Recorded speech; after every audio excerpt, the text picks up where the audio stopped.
tous et à toutes. Merci. Good morning. Thank you for being here with us today. Welcome to meeting number 103 of the House of Commons Standing Committee on Justice and Human Rights. Pursuant to order adopted by the House on February 14, 2024, the committee's meeting in public to continue its study clause by clause of Bill C-273, an act to amend the Criminal Code, Corinne's Quest and the Protection of Children. Today's meeting is taking place in a hybrid format. Pursuant to the House of Order of June 23, 2022, members are attending in person in the room and remotely using the Zoom application. I've got few instructions. I believe I read them last time, but I'm required to read them again about avoiding audio feedback. Before we begin, I want to remind members and other meeting participants in the room of the following important preventative measures. To prevent disruptive and potentially harmful audio feedback incidents that can cause injuries, all in-person participants are reminded to keep their earpieces away from all microphones at all times. As indicated in the communiqué from the Speaker to all members on Monday, April 29, the following measures have been taken to help prevent audio feedback incidents. All earpieces have been replaced by a model which greatly reduces the probability of audio feedback. The new earpieces are black in color, whereas the former earpieces were gray. Please only use a black-approved earpiece. By default, all unused earpieces will be unplugged at the start of the meeting. When you're not using your earpiece, please place it face down on the middle of the sticker for this purpose that you will find it on the table as indicated. Please consult the cards on the table for guidelines to prevent audio feedback incidents. The room layout has been adjusted to increase the distance between microphones and reduce the chance of feedback from an ambient earpiece.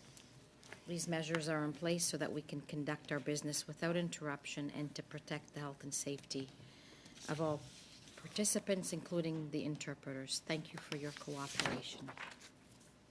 For members in the room, please raise your hand if you wish to speak. For members on Zoom, please use the raise hand function. The clerk and I will manage the speaking order as best as we can. We appreciate your understanding in this regard. I now want to welcome back our witnesses from the Justice Department that will help us with technical questions on Bill C-273. Matthias Viltort, Senior Counsel, Criminal Law Policy Section, et Madame Isabelle Descharnais, Counsel, Criminal Law Policy Section. Bienvenue à vous. Merci beaucoup. We're now ready to start clause by clause, and I will recognize Mr. Moore. Thank you, Madam Chair. Just before we start, I want to quickly flag something. I just want to take a minute of our time, but we're experimenting with this new layout, and I'm hoping that, my feedback so far, now we have, committee support individuals that are not at the table when they used to be at the table. When we want to, sometimes we want to talk about something, but we're 3 miles away from each other. If this is a dramatic change from what we are used to. I'd say witnesses are almost twice as far as they were before.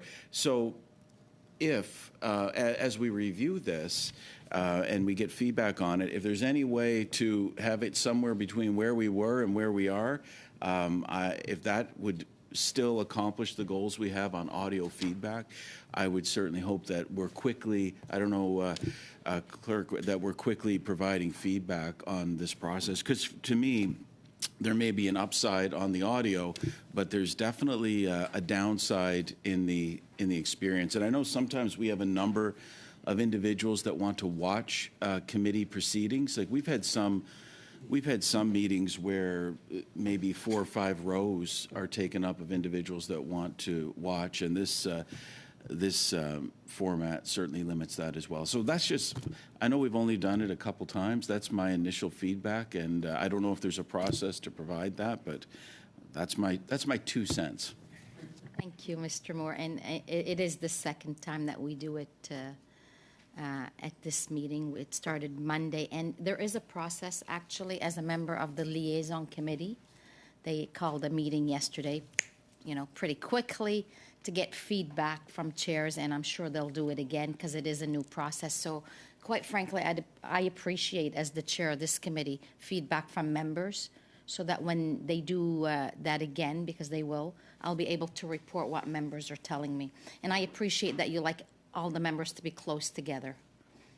That's how this committee has functioned since we started 2+ years ago, and that's very nice. Thank you. I will say one thing, though, that I asked today. For those that may not need translation and know English and French, if you don't plug this in, I guess you can put it wherever you want on the table. It's only when it's plugged in. But it's also good for sound. You're right. As we are a bit more distance, sometimes I find it hard to hear.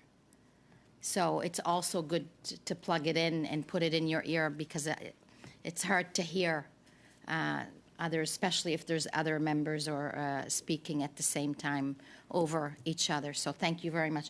I have a list. To be quite honest, though, is the list about this or about clause by clause? You're on this. I'm on clause by clause. Okay, thank you. Thank you. And what about you, Mr. Giovanni? Thank you so much. What about you, Madame Gladue? Yes, I'm for the clause by clause. Okay, merci beaucoup. What about you, Mr. Garrison? Thank you very much. Please go ahead. That'll hopefully be the last point on this issue.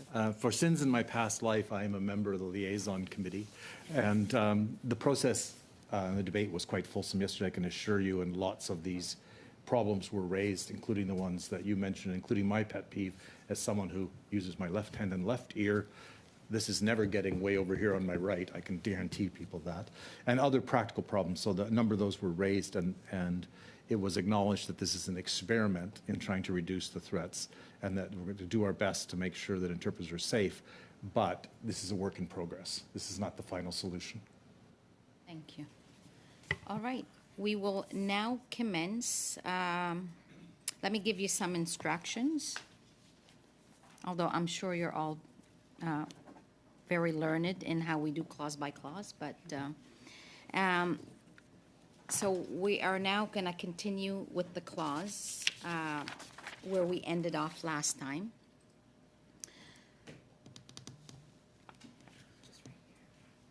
So we're debate on clause 1 with CPC-1, which was moved by MP Moore at the meeting of Monday, April 29th.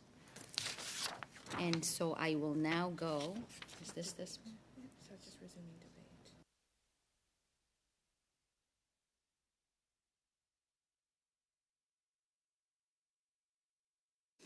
All right, CPC-1 moved by Mr. Moore on April 29, and we're resuming debate. I've started a list already. I have Mr. Van Popta, Mr. Giovanni, Madame Gladue. Mr. Van Popta, over to you, and Mr. Moore. Thank you, Madam Chair.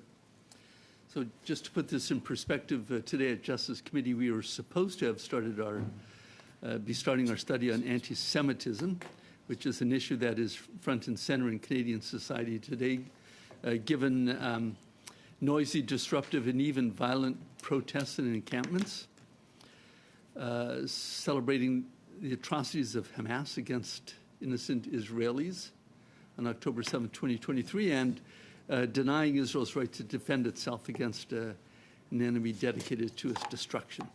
That's a very important study, and I thank Mr. Housefather for bringing that motion forward.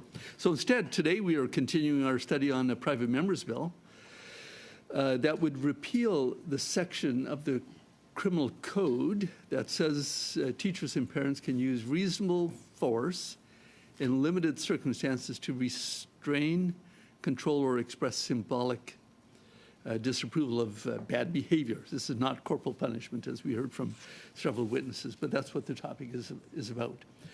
Now, we would have finished this study, I think, at our last meeting if the Liberal members hadn't dropped a bombshell on us at the last minute, saying that they would be introducing yet another bill, which will be designed, apparently, to correct the deficiencies in the bill that is in front of us right now.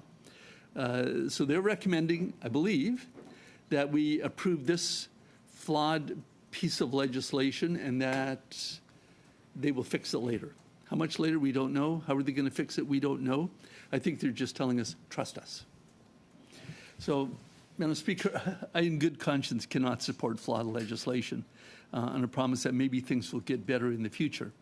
The Conservative members of this committee have put forward what I think are some common sense amendments to fix the flaws in the bill that is before us right now. And we are supported in that, in our proposed amendments by credible witnesses such as Daniel Zekvelt and John Sikkema of ARPA, who were here last week giving testimony. Their recommendation is basically to codify the 2004 Supreme Court of Canada decision, which upheld the constitutionality of Section 43 of the Criminal Code, and that court decision also gave further guidelines for teachers and parents, and that's what our amendment is about, to try to capture that. We also heard from Ms. Heidi Yetman, President of the Canadian Teachers Federation, and she stated that while their organization fully condemns any form of corporal punishment, they do not support the proposed legislation that is before us today in an unamended form. And she was worried about, and I quote, the risk of unintended consequences that would make classrooms more unsafe, close quote.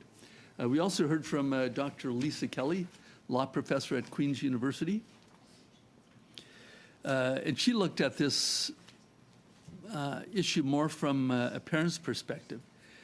She started her remarks like the other witnesses did by stating that she shares the goals of the bill, namely to, and I quote again, end the practice of physical punishment of children and to protect their best care at home and at school, close quote. But now, having said this, she expressed her concerns, and she gave a hypothetical example of a mother striking a child twice across the shins, instructing the child to sit and to sit in the car seat and get tied into the car seat for safety. She worried about consequences of such an incident, what the consequences would be in a hypothetical situation like that if the police were to have been involved. And she said, you know, in an acrimonious divorce or a difficult family situation, one parent could weaponize the criminal law against the other for extraneous purposes.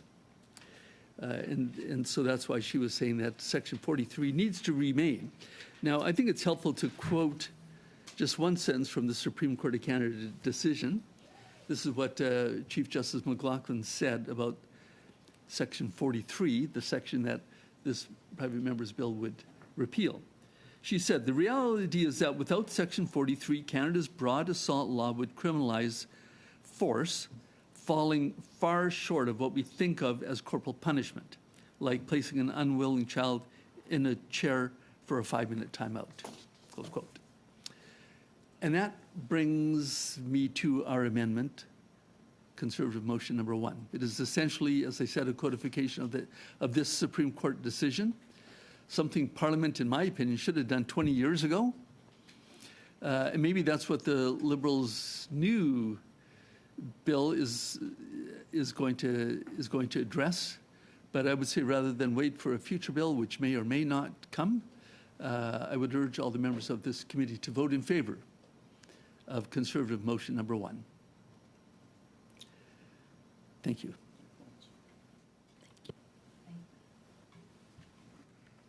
Thank you, Mr. Van Popten. If I may move now to Mr. Givani. Thank you, Madam Chair. I appreciate the opportunity as the newest member of the Justice and Human Rights Committee to share my perspective on why I will be voting against Bill C-273 unless we adopt CPC Amendment 1. CPC Amendment 1 addresses my primary concern and one that I've heard from many people, which is that Bill C-273 does not recognize or respect parental rights. Parental rights deserve recognition just as teacher safety does in any consideration of this bill and any consideration of Section 43 of the Canadian Criminal Code. And we have heard from many parents who are concerned about their place being completely excluded, undermined, disrespected, and disregarded by the current Liberal government. And it's not hard to see why many moms and dads might feel that way. At the very top of the Liberal government, there is a Prime Minister who has said quite clearly that he does not respect or recognize parental rights. In fact, last year, in a conversation with Muslim parents, he said that parents who are concerned about their rights and parenting their children are being influenced by, quote, misinformation and disinformation by the American right wing.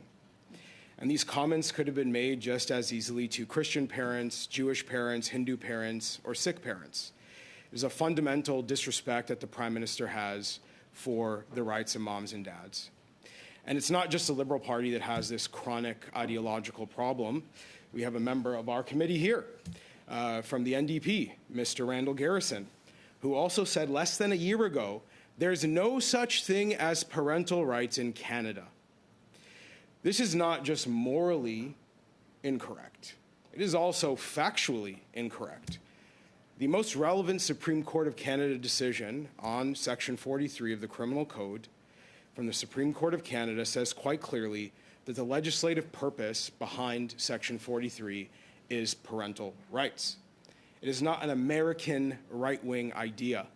It is a Canadian idea recognized by our highest court in the land and recognized as an important objective behind Section 43. Now, this is why we call the current government an NDP Liberal government. It's quite obvious. These parties work together on ideological objectives that seem completely inconsistent with what the vast majority of Canadians actually want from their government. And as a member of this committee, it is not hard for me to understand why so many moms and dads are concerned. So I think it's important that we point out that without Amendment 1 from the Conservative Party, we would actually be continuing the allowance of an ideological agenda that seems hell-bent on the marginalization of moms and dads in raising their children. And I'd also like to just share a statement from a member of the Muskowaquen First Nation, a granddaughter of a residential school survivor, who responded to these concerns about parental rights when Liberal Labour Minister Seamus O'Regan was going on one of his famous tangents against Canadian parents.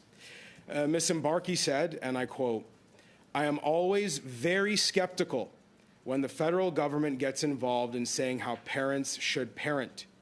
Have we forgotten about residential schools, the 60 Scoop, off-reserve child and family services? The system saw us as savages who couldn't or can't parent." And this ugly side of our history is precisely why so many people are bothered, why so many people are concerned when the federal government and politicians in Ottawa treat moms and dads like they know better. And when moms and dads are marginalized from important conversations about child protection and raising children, it is completely unacceptable. And for that reason, I cannot support Bill C-273 unless CPC Amendment 1 is adopted. And I highly encourage all members of this committee to reconsider how they are treating parents in our country right now and to consider CPC Amendment 1 as the way that we may restore the place of moms and dads in this important conversation. Thank you. Madame Gladue. Thank you, Madam Chair. So I've had a chance to reflect on all the information that was brought forward in the meetings, but especially in the Monday meeting. And so let me share with you the conclusions I've come to. The first one is I went back and I read the Truth and Reconciliation report with the recommendation 6. And, you know, in there, it was clear that the concerns expressed were to make sure that children didn't experience violence, that they didn't experience the abuse, and certainly they were opposed to corporal punishment. I think those were the clear points. And the last residential school closed in 1996. So the 2004 Supreme Court decision narrowed to what I think is the balance that would prevent the exact things that people who experienced horrible things in residential schools were worried about. The violence is illegal already. The assault and abuse is already illegal. And we've seen from the narrow definition here that the Supreme Court has put in, that's in our CPC amendment, that you're not allowed to use, instruments, belts, rulers, that kind of thing, to hit a child, and all of these protections that I think people were looking for. The second thing I would say was, when it was announced that the Minister of Justice sees that there is a problem if we remove Section 43 and don't put back protections for parents and teachers. He sees that's an issue, and he has promised to come with legislation where they will put that protection in a different part of the criminal code. This is problematic to me because I feel that, first of all, we haven't seen that legislation, and we don't know what the timing is of that legislation. And so I think we cannot remove protections that are key without putting them back in. And so certainly there is no way we could approve this bill and know that we are removing protections for parents and teachers, protections that I would say have served us well. Since the Supreme Court came with this narrow decision, there have not been a lot of frivolous cases brought. There have not been people that hugely objected to the interpretation here.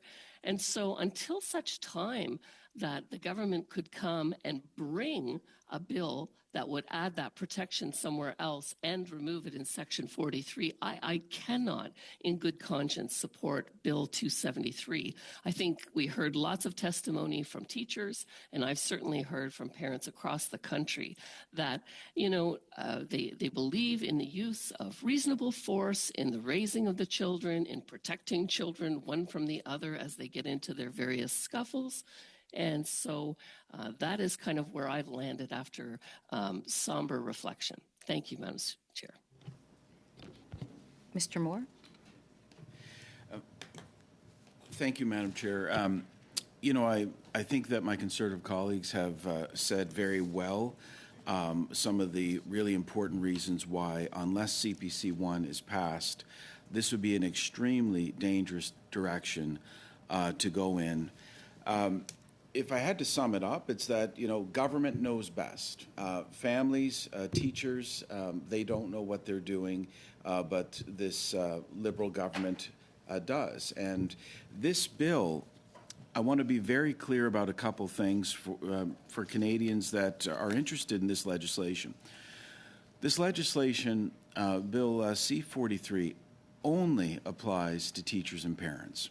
So when we are talking about eliminating the defense contained in Section 43, we're talking about eliminating it only for teachers and parents.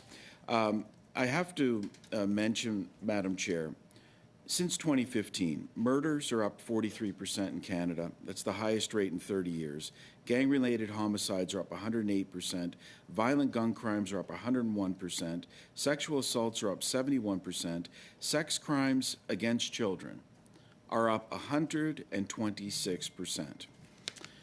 So with that as a backdrop, the crisis that Canadians are facing with crime both in rural and urban areas affecting all of us, we're here today talking about a bill that will criminalize the actions of loving parents and caring teachers. Teachers who are trying to have a safe classroom and parents who are trying to raise their children to be upstanding Canadians and citizens.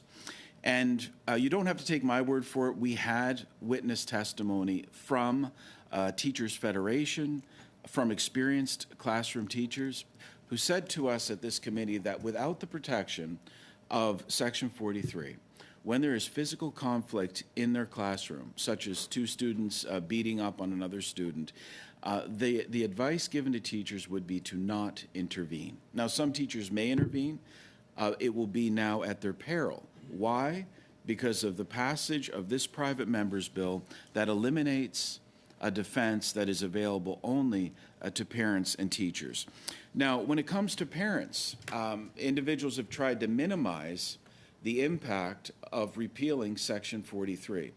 And I want to quote directly from the 2004 Supreme Court decision that specifically dealt with a challenge to the constitutionality of Section 43. In that leading Supreme Court of Canada decision, number one, the constitutionality of Section 43 was upheld. So this bill is no doubt constitutional. This measure in the criminal code, Section 43, is no doubt constitutional, number one. Number two, it only applies to parents and teachers. And number three, the Supreme Court narrowed in, provided advice on what that defense includes. It's extremely troubling to me that when the proponent of this bill, the sponsor of the bill, was here at committee, all of the examples that he used as to why this bill was necessary are not covered by Section 43. They are outside the protections of Section 43. He used the example of a student being punched in the face. The Supreme Court specifically said hitting someone in the face is not protected by Section 43. He used the example of someone being struck with an object multiple times.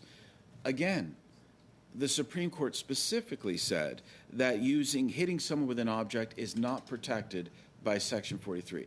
The example was used of pushing someone down the stairs. Again, these ridiculous examples of clear abuse that all of us are against. I don't think there's anyone around this table that thinks someone should be able to push someone down the stairs. The Supreme Court of Canada doesn't believe someone should be able to push someone down the stairs.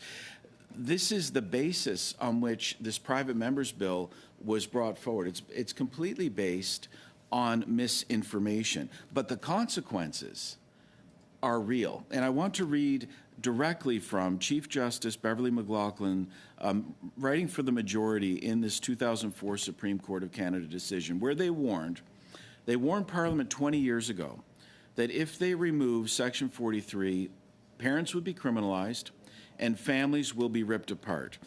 So in that decision, I'm quoting directly, "This risks ruining lives and breaking up families, a burden that in large part would be borne by children and outweigh any benefit derived from applying the criminal process." So the ruling of the Supreme Court is that if Section 43 does not exist, it will lead to families being broken up. That's a pretty strong statement by the court. It is why CPC 1, our amendment, would fully implement all of and codify the ruling of the Supreme Court and the definitions that they've applied to Section 43, the parameters they've put around Section 43, and the very constitutional findings that were made in that decision. So, Madam Chair, myself and my colleagues, we stand against Bill C-273. It strips away the rights of teachers and of parents. It interferes in families and in classrooms. It's major government overreach. And it has, in the words of the Supreme Court of Canada's leading decision, it risks breaking up families. And I would conclude my remarks there, except to say that what happened on Monday was extremely extraordinary. I mean, I've been a member of Parliament for quite some time. I can't recall a time before where we're dealing with a private member's bill, which if passed would have the same effect in law as any piece of government legislation. And we find out at the last minute as we're dealing with this bill, don't worry, we recognize there's a consequence to passing this bill and there's going to be government legislation. Well, number one, that may or may not happen. Number two, what does the government legislation look like? We have no idea. Does it apply only to parents? Does it apply only to teachers? Is it expansive enough to protect teachers and parents from the impact and the fallout of the passage of C-273? This is not a proper way for us to conduct ourselves as parliamentarians. I think we have to look at the legislation before us. We have to look at it and its impact in its entirety if we were to pass it.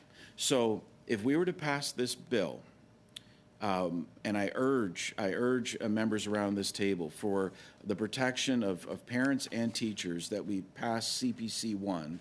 But if we were to pass this bill without the Conservative amendment, it will put teachers and parents, and by extension, it will put children at risk. So I'm speaking in favor of CPC 1 and speaking strongly against Bill C-273 unless it is amended. Thank you, Madam Chair.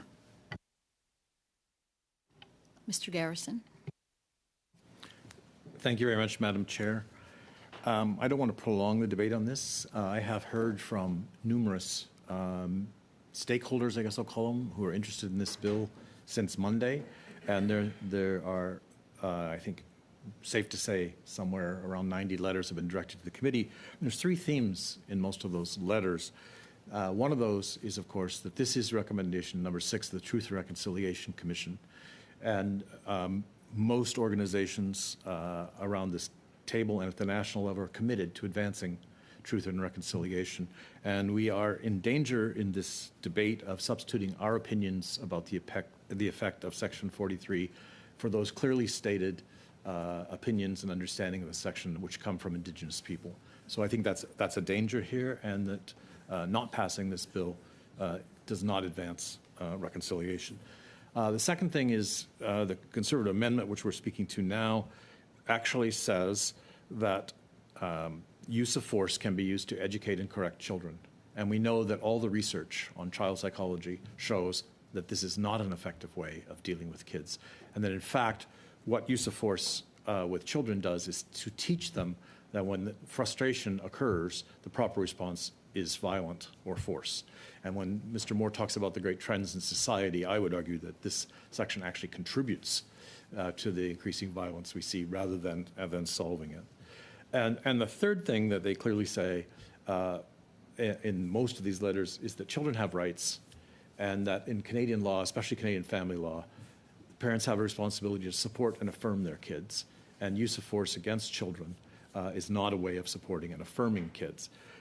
And it remains peculiar to me that this is the only debate we have in our society about use of force, is whether we can use force against kids. We're not debating this about use of force against anybody else to correct or educate them. It's only children. And so that seems peculiar to me, and frankly, it seems offensive.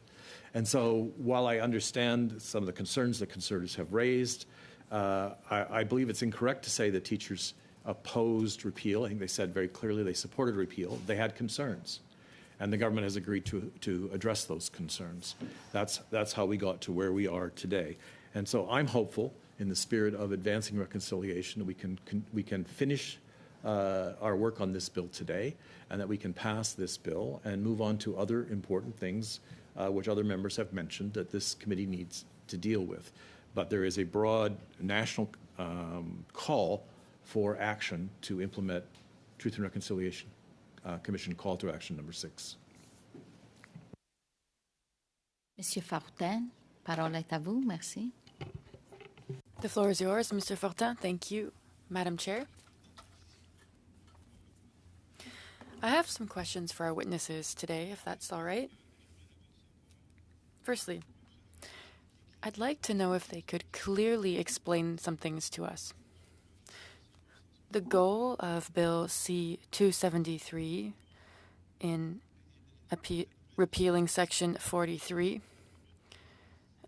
is really the only reason that the bill is in front of us, to repeal Section 43 and to respond to recommendation number 6 from the Truth and Reconciliation Commission report. So in your opinion, could you tell us what the TRC report is really aiming to accomplish or targeting here? Yes, thank you, Mr. Fortin.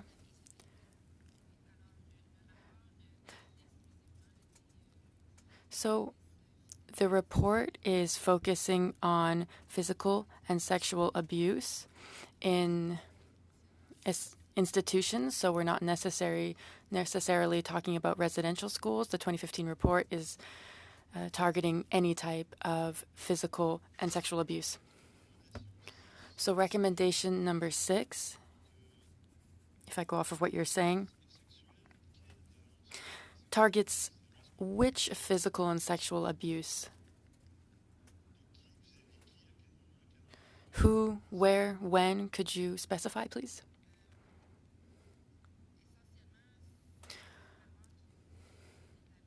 So the report establishes or targets all physical and sexual abuse that Indigenous people have faced in the past, so the scope is quite wide.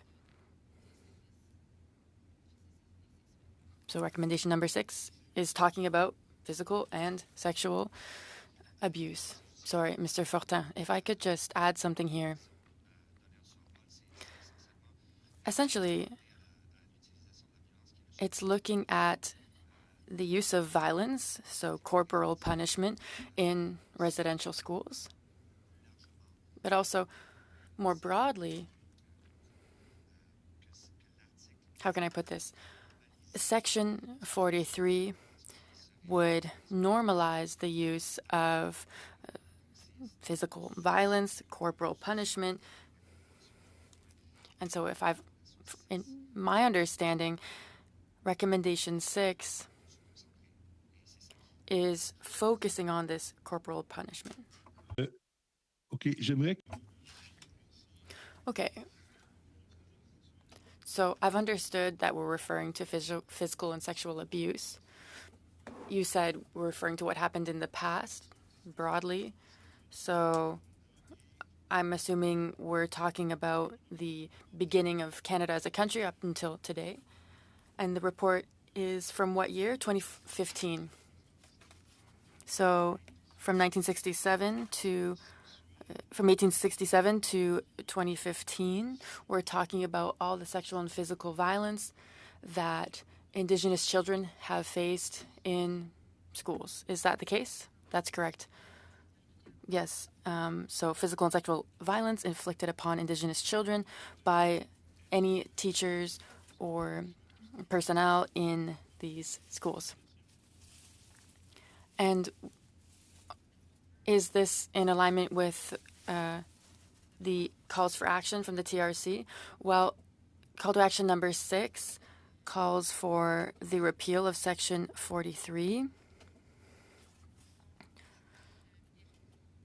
because currently they consider that corporal punishment is still allowed in Canadian institutions based off of a court decision.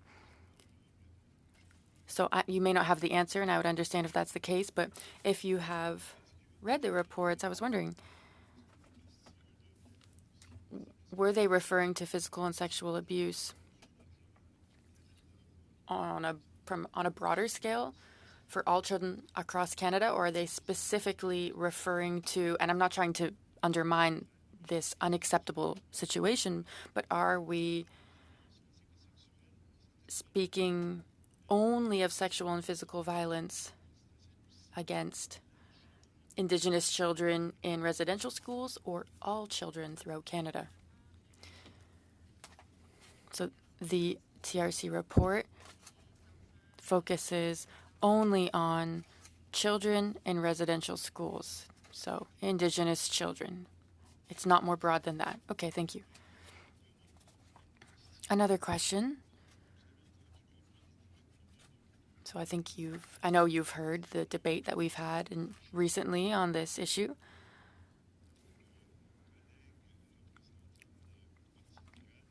And I know that our colleague that represents the Liberal Party said that the minister will soon table a new bill to make up for the shortcomings of C-273. This would allow for a certain use of physical force for those who have parental authority over a child for the upbringing of this child. But for the time being, if we repeal Section 43, could parents and teachers find themselves in a difficult situation where they don't necessarily know what could happen to them? And if you allow me, I'd like to specify something with you, or clarify something rather. So when we talk about parental authority, a parent, a teacher who witnesses a fight between children, for example, and wants to intervene to separate the fight. And they want to use physical force, of course, to break it up. In your opinion, could this person be taken to court for that?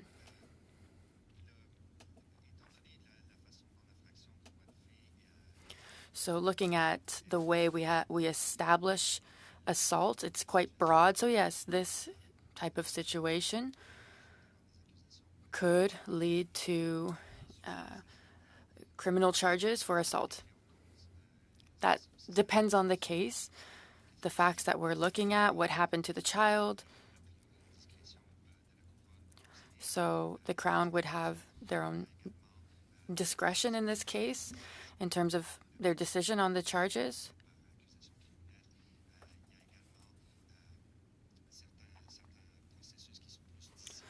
There are more disciplinary processes as well. It's not always criminal.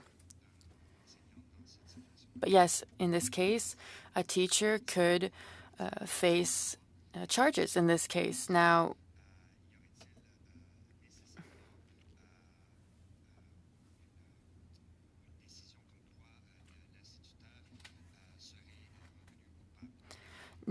in Section 43, we can't necessarily say if the teacher who is accused of assault will necessarily be found guilty. As I said on Monday, there are forms of defense under common law that could be used. De minimis, for example, and necessity, which were used in the Canadian Foundation ruling from the Supreme Court. But then there's also deemed consent.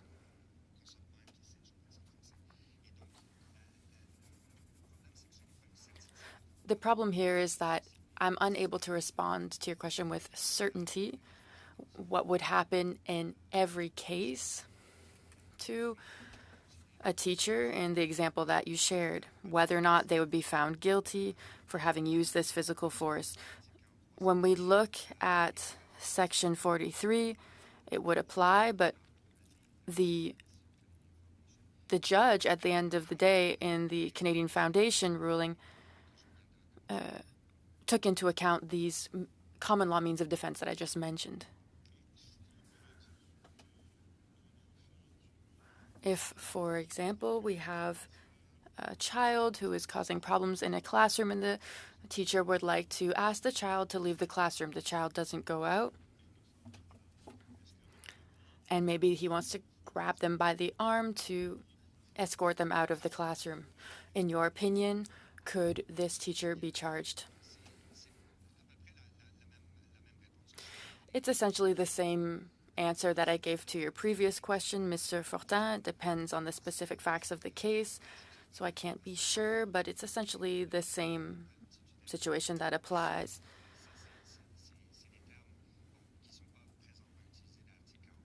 Currently, there are certain terms that we're not using in Section 43 around parental authority that are used in Quebec. But I do understand what you're saying, that there are certain aspects of parental authority that are given to the teacher that needs to protect the child. So without Section 43, in certain cases, again, it depends on the specific facts pertaining to that case, there are certain means of defense in common law that could be used to defend the teacher in this case, if they could not use Section 43. So there are means for them to defend themselves outside of Section 43, but currently Section 43 offers this defense. Is that correct? I'll answer, and then I think my colleague could add to this, because I can see that she has something to say, but basically the answer is yes, you are right. Section 43 offers protection for teachers and for parents who use reasonable physical force in certain circumstances towards a child that is under their care. In some cases, this is similar to means of defense that exist in common law. Yes, if I could just add, what we see in rulings throughout the country in terms of the application of Section 43 is that this section is the foundation, and then if it doesn't work, then we move on to the minimus defense, legitimate defense, when we're protecting a child who is in a fight with another child, for example. That's what Section 43 does. So the child is the focus here, but if we can't use Section 43, then we do have provincial laws, we have regulations from school boards, school associations. So there are other options here as well. Mais si je vous comprends bien, So if I understood correctly, what both of you are saying is that Section 43 covers all these situations. And so if we get rid of it, we're going to simply have to compensate with other rules coming from our legal system. But the situations that are protected under Section 43 could also be protected by other sections or other means of defense in common law. Yes. Now, we can't give you an absolute answer to your question because Judge Arbour in the Canadian Foundation case stated that other means of defense could apply, but as my colleague explained, because we have Section 43, we are going to refer to that firstly before we move on to other means of protection. So again, after Section 43, if it cannot be used, we have other means of defense, such as de minimis.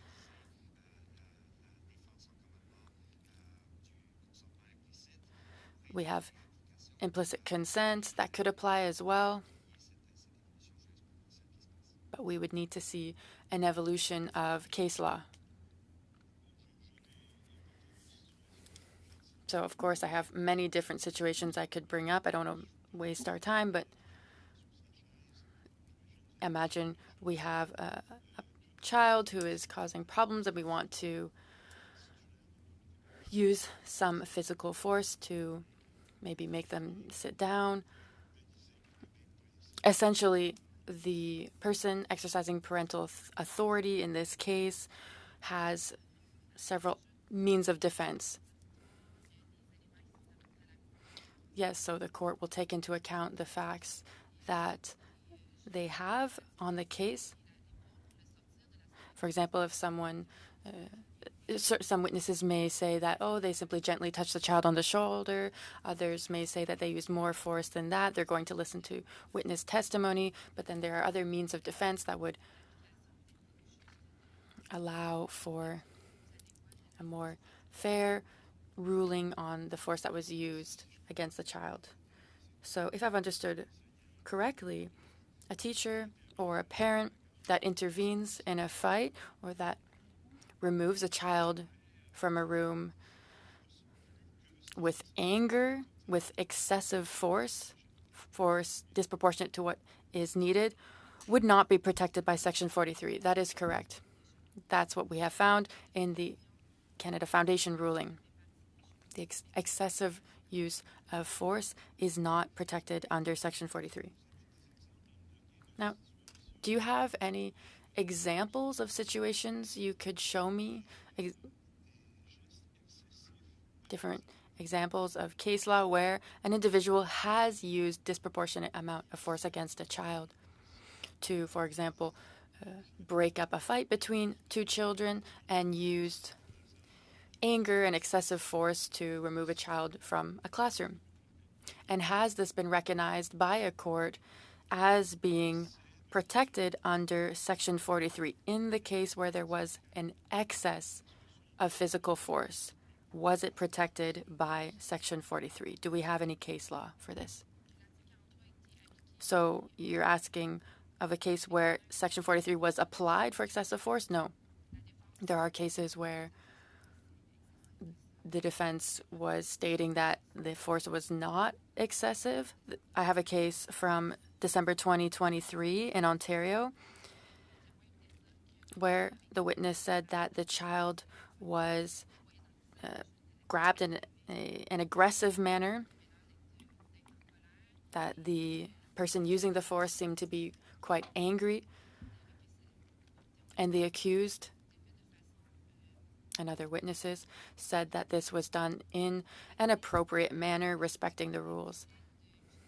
So in this case, we could see that there was a clear excess of frustration, and I've been able to consult numerous cases, not all of them, but in all of these cases that I've consulted, Section 43 did not apply. Thank you. Now, at the beginning, you said that C-273 is focused upon the Truth and Reconciliation Commission report, and more specifically, recommendation number 6. And you said that this is targeting cases that were found in residential schools. And the fear was that Section 43 would, to take my colleague's expression, normalize violence against Indigenous children. Do we have examples? Now, of course, we all know that this happened, but do we have any examples in our case law that set the standard that this was acceptable, under which Section 43 allowed someone exercising parental authority in a school to act in a violent manner, be it sexual abuse, physical abuse against a child? Do you have examples in which this was deemed acceptable under Section 43? To my knowledge, no. Mr. Viltort, I imagine you have the same answer. So specifically for residential schools, we may find some examples, but we can refer to the Judge Arbour ruling for Canadian Foundation that looked into how Section 43 was applied in the past in different situations that were, or rather, that would be considered as an excessive use of force today. And in those cases, Section 43 could not apply. And we've, of course, heard of some more extreme situations. The decision today is clearly that Section 43 does not apply to extreme uses of force. And in this case, the person could be accused of assault. So if I've understood correctly, what C-273 suggests is that we repeal Section 43 because the fear is that it may authorize forms of violence that it has in fact never authorized and would not authorize now. And we're focusing here on some very rare, extreme, dramatic cases of violence against children. And so C-273 wants to repeal Section 43 for, and I'm sorry to say it, but for nothing. Because the type of violence that we're looking at would never be allowed under Section 43. And we're putting those who exercise parental authority in a situation where they're simply going to have find a replacement form of protection for Section 43, maybe in other articles of the Criminal Code or under case law, the things that could make up for these shortcomings that are left by repealing Section 43. That's really what we're doing here, right? Well, you're referring to a very broad range of cases. Here we're focusing on the most serious cases of the use of violence and excessive frustration, whereas in Section 43, it's still applied for cases where, as the Supreme Court stated, for more transitory forms of violence.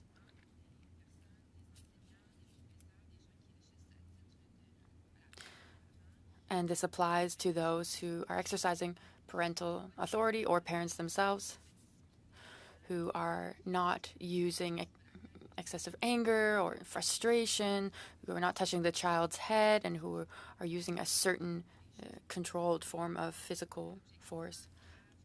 We are considering the examples that it covers are less serious than what you're referring to. So you may not be able to give me a political opinion on this, but how far can you go in explaining to me what would be the advantage of repealing Section 43? In your opinion, does Section 43 create a problem? Maybe back in 1920 it was a problem, but today in 2024, is Section 43 problematic?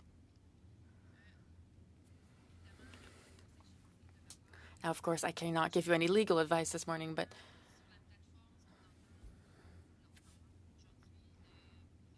so, of course, there's the Truth and Reconciliation Commission. We also have other organizations that have given us a lot of recommendations from 1995, 2020, in 2022, different recommendations to repeal Section 43. And this supports other texts that state that corporal punishment is harmful to the development on an emotional level for the child. There are other elements to this that are related to what I've just mentioned that state that we should repeal Section 43. So I just want to make sure that we're understanding each other. When you've spoken of other states, of the United Nations, and their stance on corporal punishment. What we're aiming to abolish here is actually corporal punishment. So, for example, I'm going to hit you because you weren't nice. Corporal punishment. But the use of reasonable force in the upbringing of a child, it's not really what we're talking about here, I think.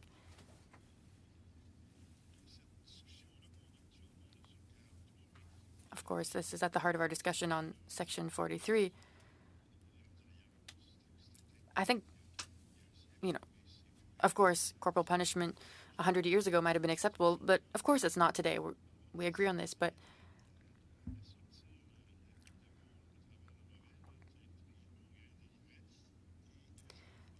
it's a different discussion when it comes to reasonable force. So we really need to distinguish between these two things. Let's set aside corporal punishment, the use of reasonable physical force. Was it recommended by the UN that this be abolished? I don't think so, but could you speak to this? So the UN has looked at Section 43, and it was interpreted by the Supreme Court as well as the United Nations. But Section 43 does refer to corporal punishment.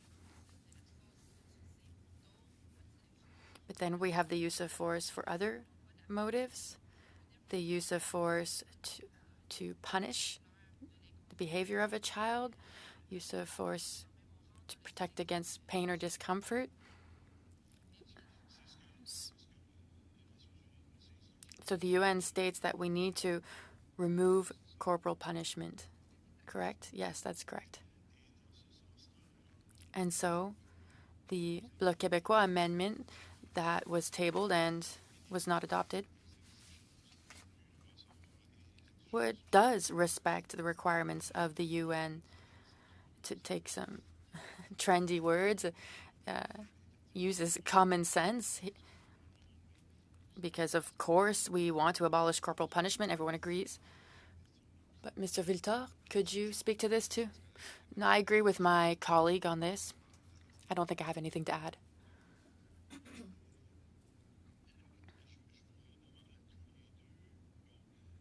Now, a question for both of you.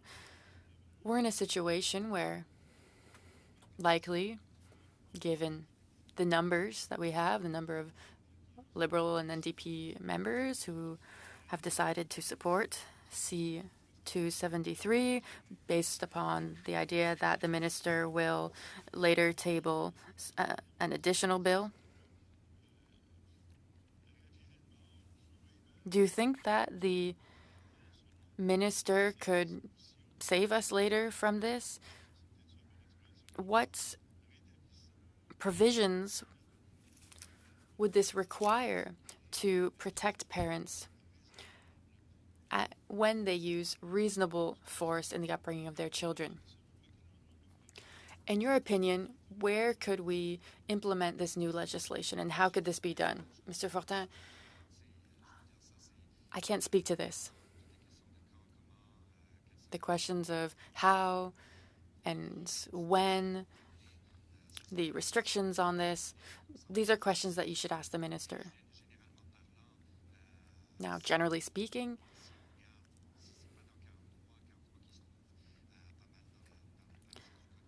if it's not under Section 43 of the Criminal Code where we have these forms of protection, I would assume that you'd have to take a look at the general application of clauses related to assault, but I cannot speak further to that. Okay, so I guess it's useless to ask you if you are optimistic about this. I cannot answer that question. Okay. I have no further questions, Madam Chair. Thank you. Thank you, Mr. Fortin.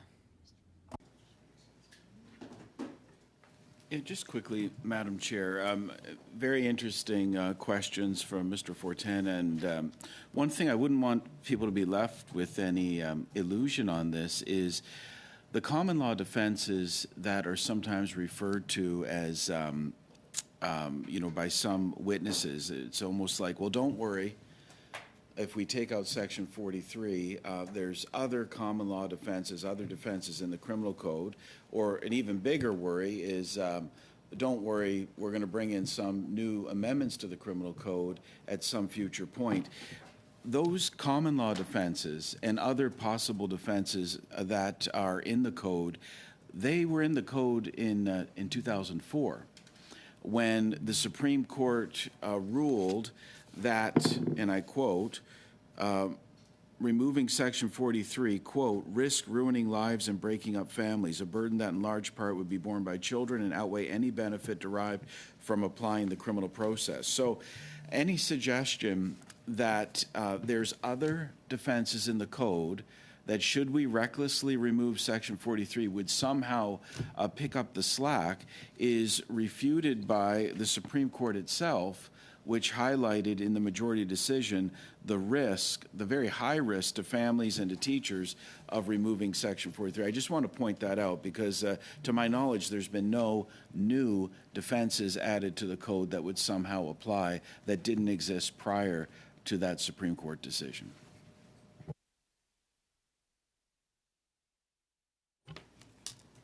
Okay, I believe that exhausts anyone else that wishes to speak on this. Is that correct? Okay, we will now move to the question. Mr. Clerk. CPC-1. Carry.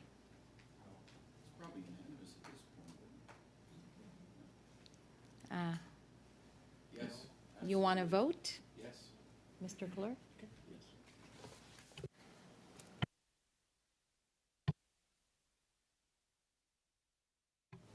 Thank you, Madam Chair. Sorry about that. Mr. Moore? Yes. Mr. Van Popta? Yes. Mr. Giovanni? Yes. Madame Gladu? Yes. And Monsieur Fortin? Oui. Mr. Garrison? No. Mr. Maloney? No. Madame Brière? No. Mr. Mendicino? No. Mr. Housefather? Madame Dillon? No. Defeated. 6 to 5. So, clause is defeated? Or the amendment to clause 1 is defeated? I will now ask, shall clause 1 carry? No. Mr. Clerk? Madame la Présidente, Madam Chair, Mr. Fortin? I don't know what the right time is, but I have a question for our colleagues around the table. Can I ask it now? Yes, I think so. Sure, go ahead. Taking into account the answers that I just got from our witnesses, I would like to hear the Minister of Justice on this topic because there seems to be a difficult decision to make. He says that he's working on something else that should be reassuring to us, but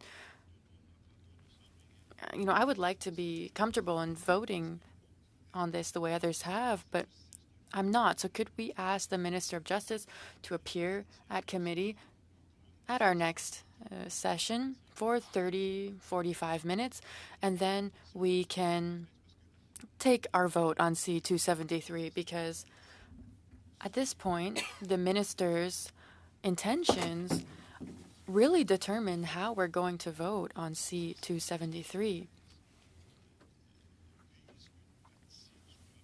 C-273 is targeting a certain part of the problem, but the minister tells us that he's looking to do something that is focused on what is protected under Section 43 already.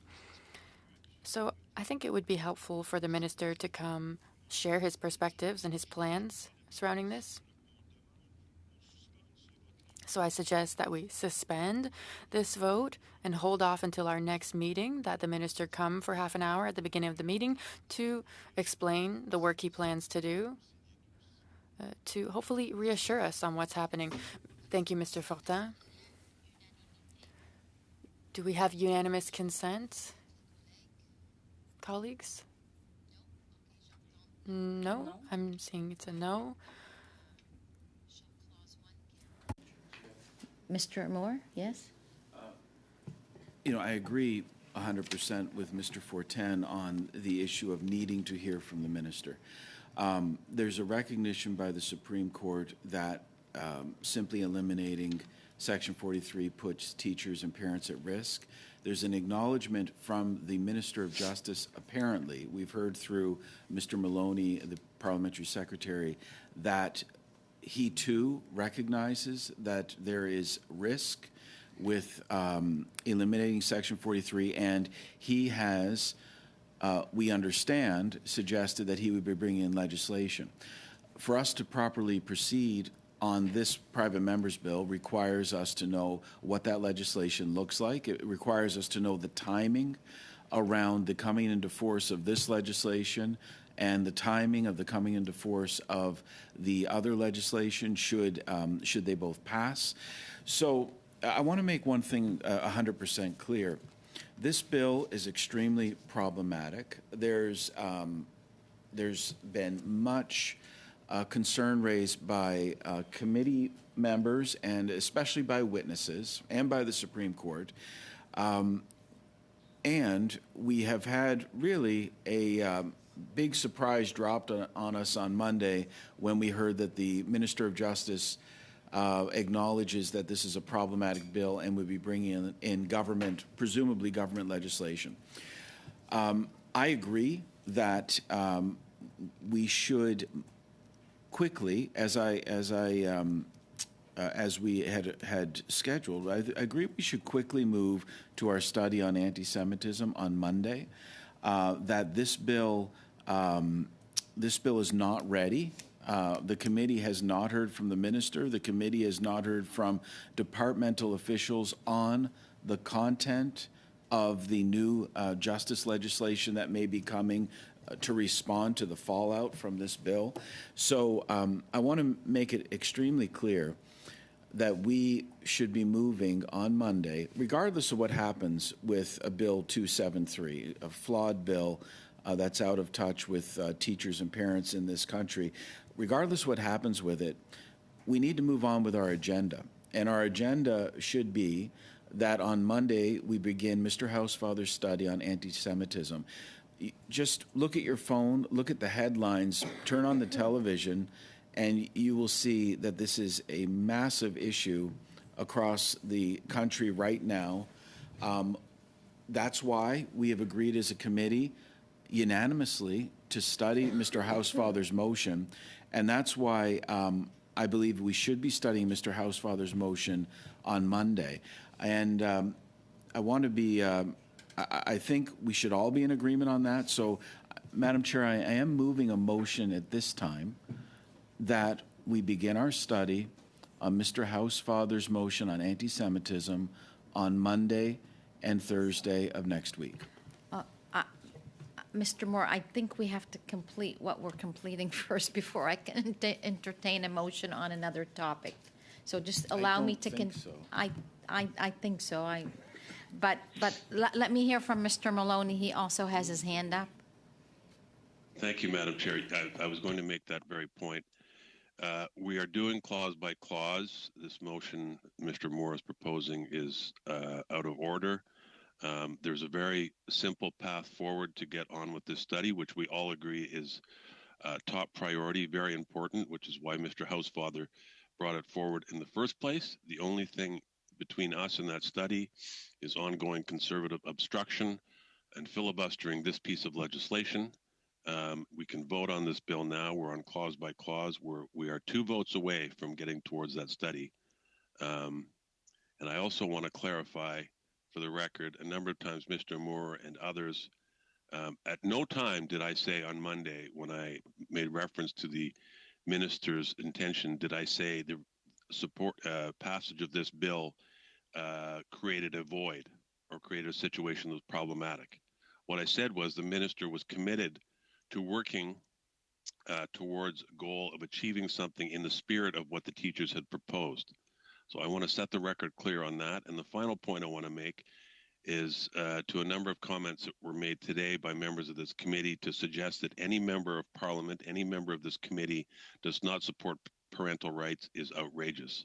So I ask that we rule Mr. Moore's motion out of order and we immediately move to continue dealing with clause by clause, and then we can move on to the other matters this committee needs to deal with urgently. So I've already said I can't entertain that motion until I finish with the clause by clause. So there's really nothing to rule. What I can do.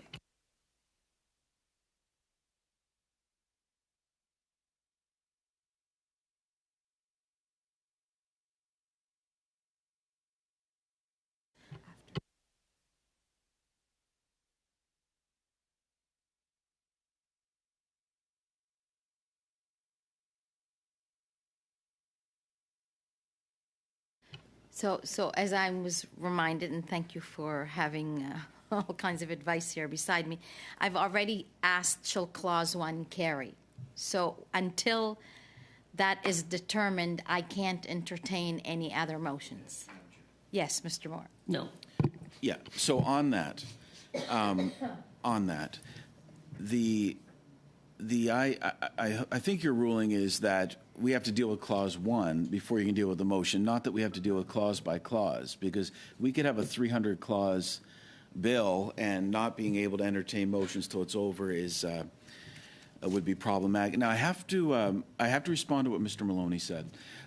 We mentioned a gap in the law. If the Minister of Justice is committing to responding to the teachers' concerns are with a gap in the law that's created by Section 43 being removed. So what they've said is Section 43 will put teachers and students at risk. That is their testimony. Their testimony is that they will advise, the Teachers Federation will advise teachers not to intervene. Point of order, Madam Chair. Yes, Mr. Maloney. I don't know if Mr. Moore can repeat the same comments over and over and over again. This has nothing to do with what we're talking about. He's trying to characterize my comments and put words in the mouth of others. We've heard from the witnesses. We've heard these submissions. This has nothing to do with what we're talking about right now, and I think we should move forward. Can I finish my remarks? Because could you give me a minute, and then yes, I will come back to you.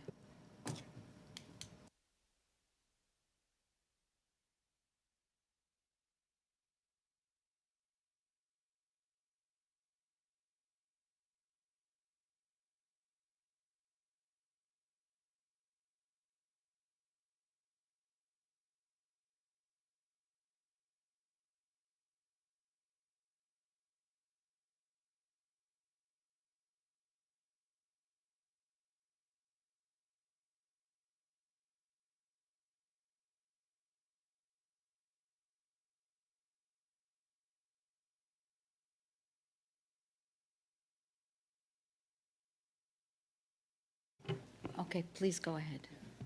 Madam Chair, I'm responding to what Mr. Maloney's comments, that the minister obviously feels that this will leave a gap in the law, or else why would he feel compelled to commit to bringing in legislation?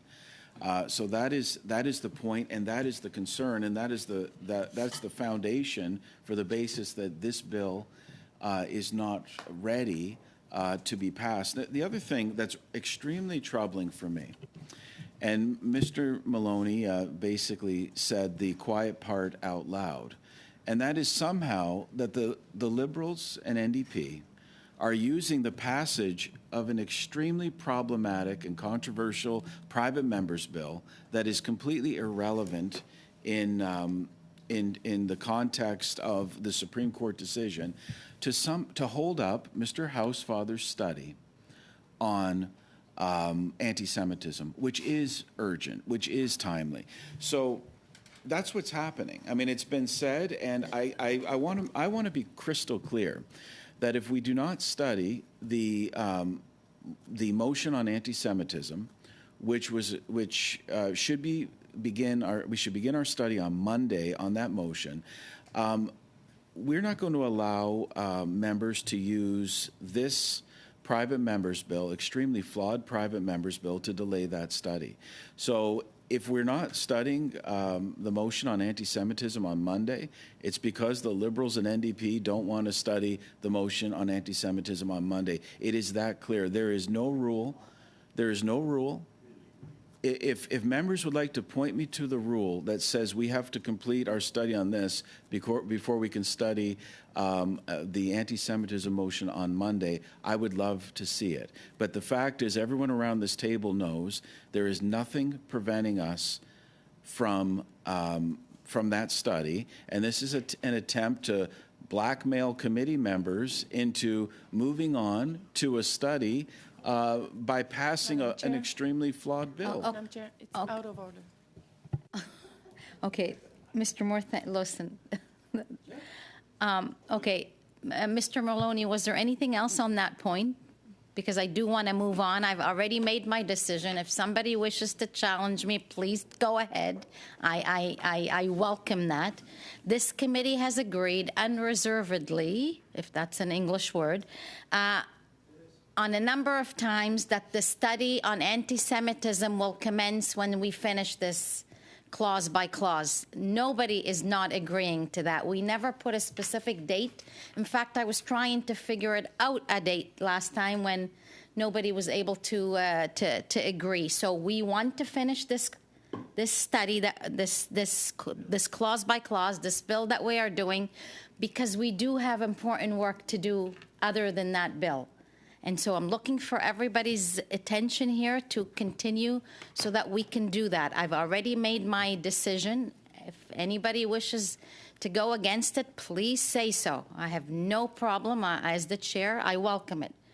I will continue again now. Shall Clause 1 carry? Yes. I mean, no.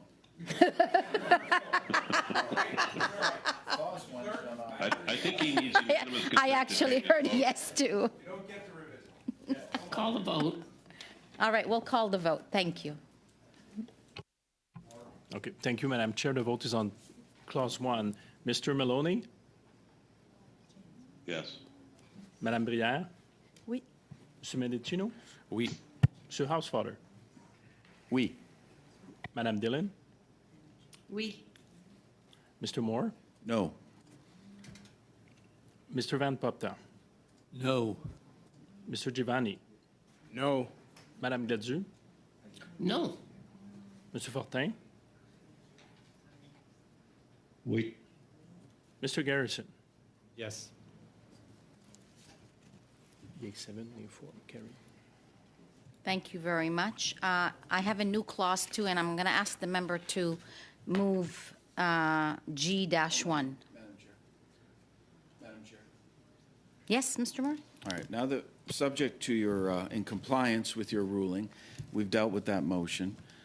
We've dealt with that clause. I would like to now move a motion that we begin, that this committee, irrespective of any misunderstanding of decisions that were made in the past, that this committee begin our study on anti-Semitism on Monday and on Thursday of next week. Madam Chair, you already ruled on that. It's out of order. No, it's not.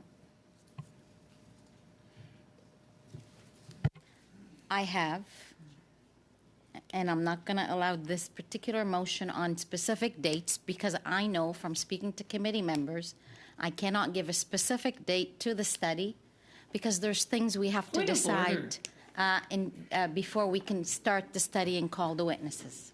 Madam Chair, that's not Point of how. order. Madame Chair- Gladue, go ahead. Yes, Chair. You had correctly ruled that the motion was out of order while we were in the middle of voting on a clause-by-clause thing. But when we completed that task, then the motion is not out of order when it is made. Madam Chair, my motion is absolutely in order. I'm making this committee can decide to, we could decide as a committee, there's a lot of Madam Chair. Madam Chair, you've ruled, and if the members wish to challenge your ruling, they can. Your rulings are not debatable by the committee members. They can be challenged. And I am completely confident that the committee will uphold your ruling. But we can't debate your rulings each time you make one.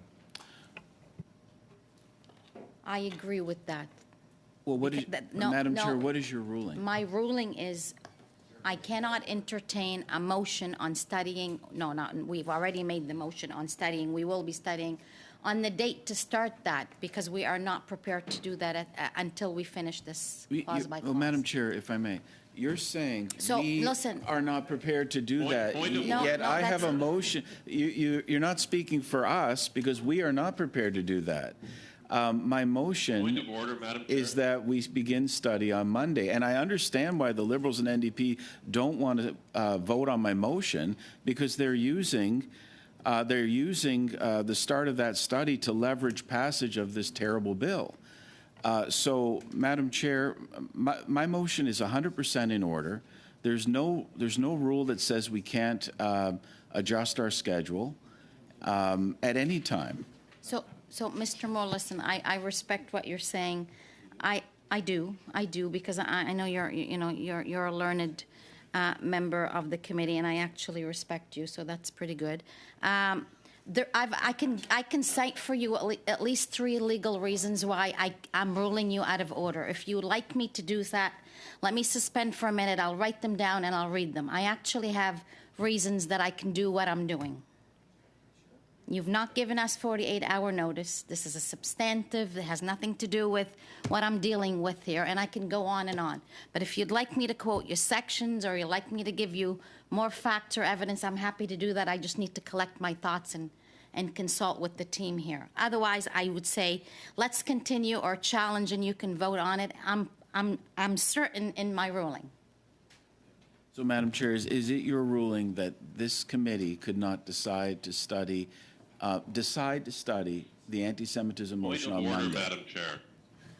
Yes, Mr. Moore. I think we've dealt with this. I will be moving on. I'm sorry. I mean, Mr. Maloney. I'm moving on.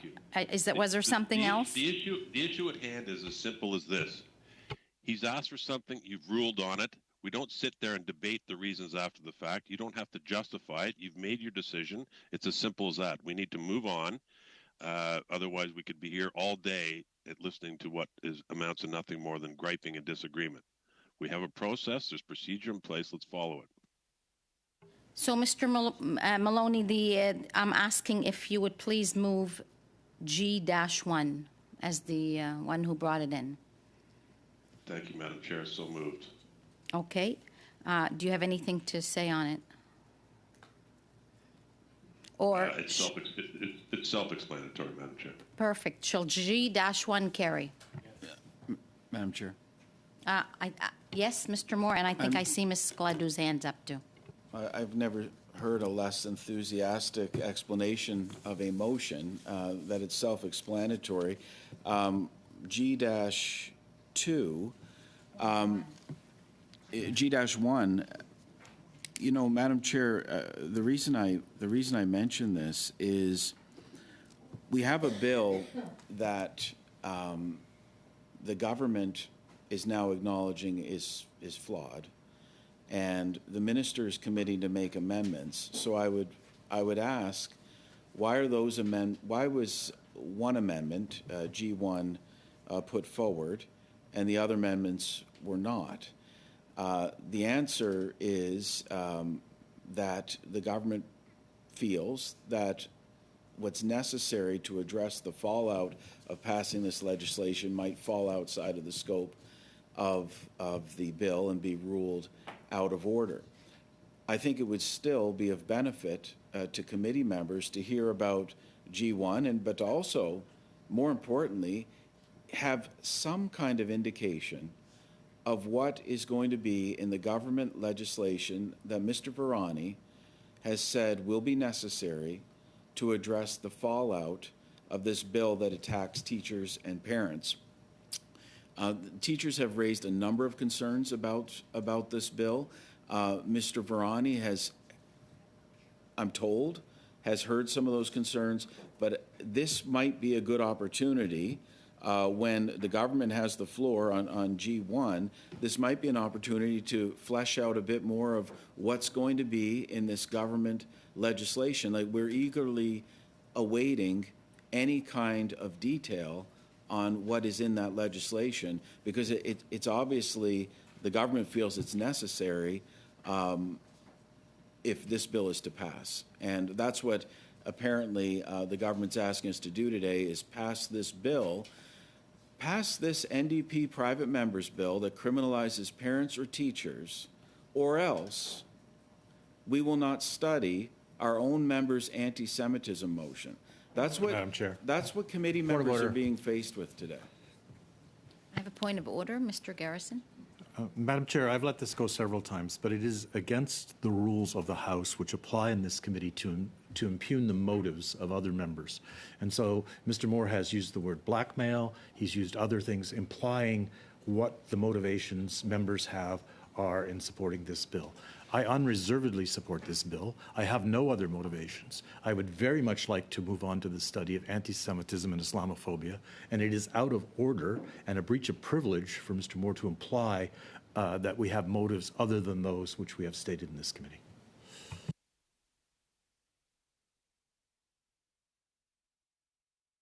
On that, One second. I- Oh, wait, one moment. yeah.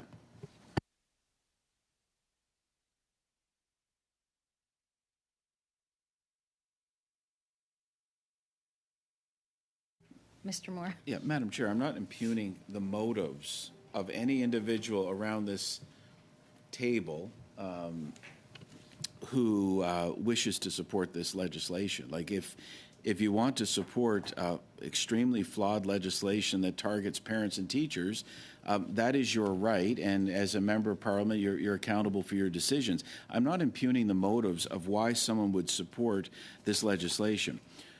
What I'm saying is, it's very clear that passing this bill is being used. Point of order, Madam Chair. He's repeating exactly the same breach of the rules that I have complained about previously.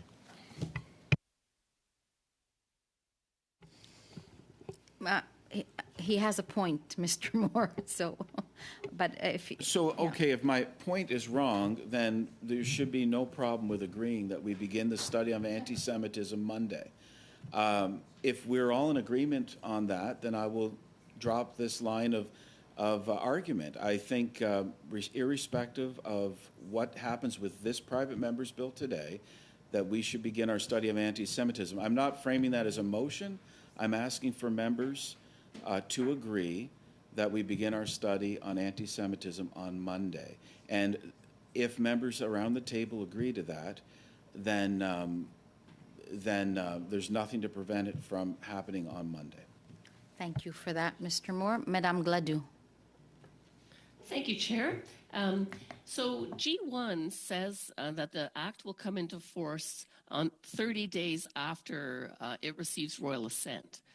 And I don't think that is the right timing for the coming into force on this, because clearly the Minister of Justice has said that he will bring legislation forward to address the concern that the teachers expressed, that if we remove Section 43, they won't have any protection until he puts it back in somewhere else. So I don't really think that this bill should come into force until that other protection is in place.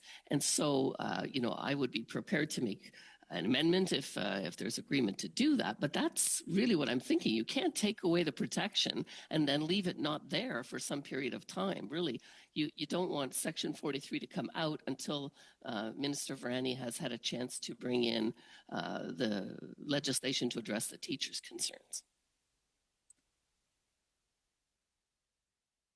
Okay. Shall G-1 carry? No. Mr. Clerk, can we have a vote, please, taken? Yes, Madam Chair, thank you. On G1, Mr. Maloney, Yes. Madame Brière, Oui. Mr. Mendicino, Yes. Mr. Housewater, Yes. Madame Dillon, Oui, Monsieur Cloutier. merci. Mr. Moore, No. Mr. Van Popta, No. Mr. Giovanni, No. Madame Gladue, No. Mr. Garrison, oh, sorry, Mr. Fortin, sorry about that. Oui. Mr. Garrison, Yes. carries 7-4. Shall the title carry? Madam Chair. One moment.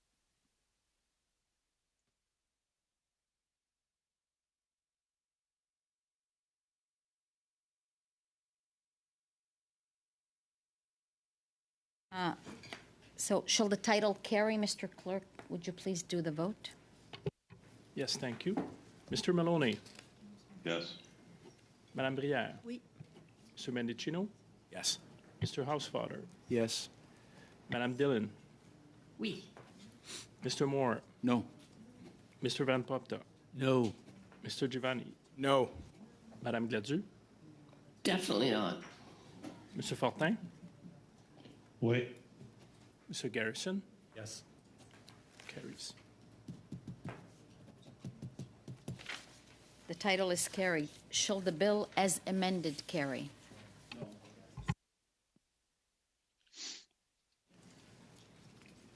Thank you.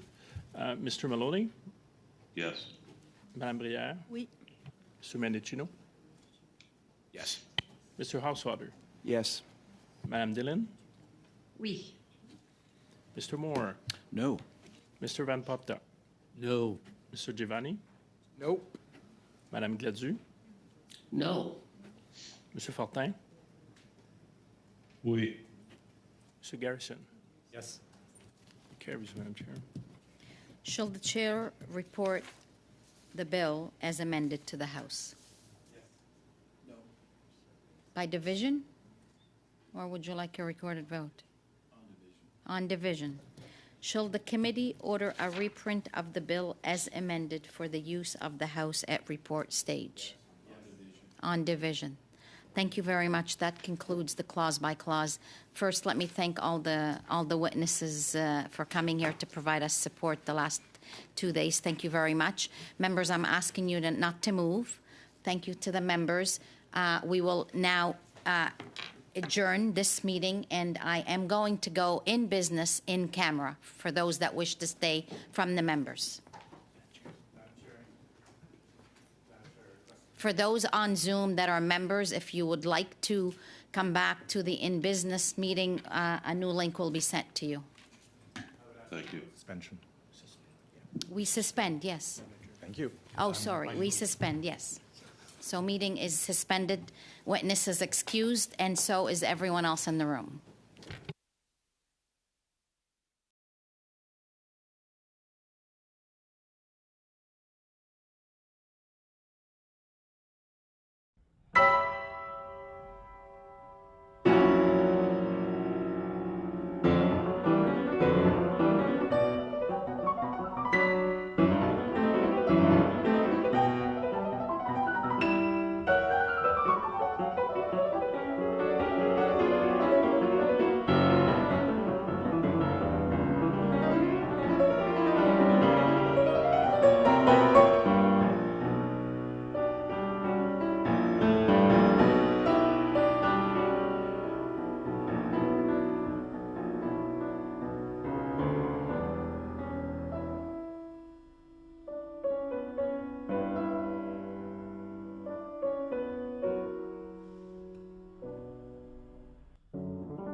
Thank